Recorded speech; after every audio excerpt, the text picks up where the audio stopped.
আপনাকে ধন্যবাদ। বিষয় হচ্ছে পুলিশের সাবেক আইজিপি বেনজির আহমেদের দুবাই পুলিশ কর্তৃক গ্রেপ্তার প্রসঙ্গে।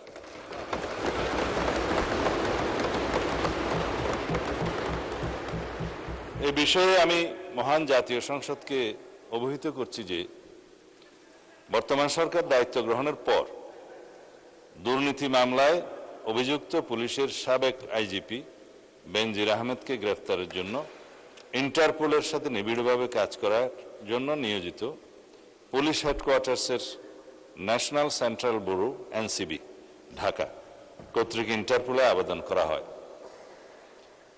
তৎপ্রেক্ষিতে গত 11 এপ্রিল 2025 এটা 2025-এ পাঠানো হয়েছিল, আমরা এটা মনিটর করেছি। ইন্টারপোল 2025/12239 নম্বর ফাইল ও 5174/4 2025 কন্ট্রোল নম্বরের মাধ্যমে বেনজির আহমেদের প্রতি রেড নোটিশ জারি করে। উক্ত রেড নোটিশের মাধ্যমে ইন্টারপোল কর্তৃক সংযুক্ত আরব আমিরাতের স্বরাষ্ট্র মন্ত্রণালয়কে অনুরোধ করা হয় গ্রেফতারের জন্য। মাননীয় স্পিকার, আমি এই মহান সংসদের মাধ্যমে সমগ্র জাতিকে জানাচ্ছি যে গত 12 জুন 2026 তারিখে সংযুক্ত আরব আমিরাতের স্বরাষ্ট্র মন্ত্রণালয়ের directorate general of federal criminal police national central bureau NCB Abu Dhabi হতে প্রেরিত একটি ইমেইলের মাধ্যমে বাংলাদেশ সরকারকে জানানো হয়েছে যে দুর্নীতি মামলায় অভিযুক্ত বেনজির আহমেদকে সংযুক্ত আরব আমিরাত পুলিশ কর্তৃক গ্রেফতার করা হয়েছে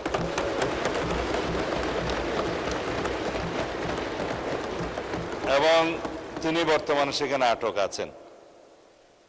মাননীয় স্পিকার, আমি এই মহান সংসদকে আরো অবহিত করছি যে এনসিবি আবুধাবি জানিয়েছে যে ইউএই ফেডারেল ল নম্বর 39/2006 অনুযায়ী গ্রেফতারের তারিখ হতে 30 দিনের মধ্যে কূটনৈতিক চ্যানেলের মাধ্যমে আনুষ্ঠানিক এক্সট্রাডিশন রিকোয়েস্ট প্রেরণ করতে হবে।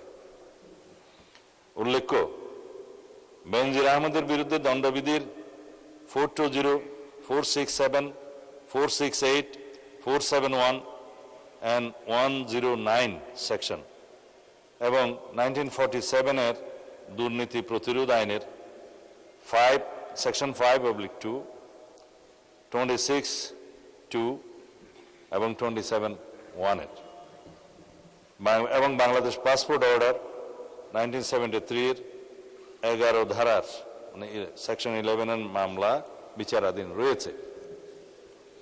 উক্ত বিষয়ে এনসিবি ঢাকা ইন্টারপোল চ্যানেলের মাধ্যমে রেড নোটিশ প্রকাশ, আন্তর্জাতিক সমন্বয়, বিদেশি কর্তৃপক্ষের সাথে যোগাযোগ এবং গ্রেফতার পরবর্তী ফলো আপ কার্যক্রম সম্পন্ন করেছে।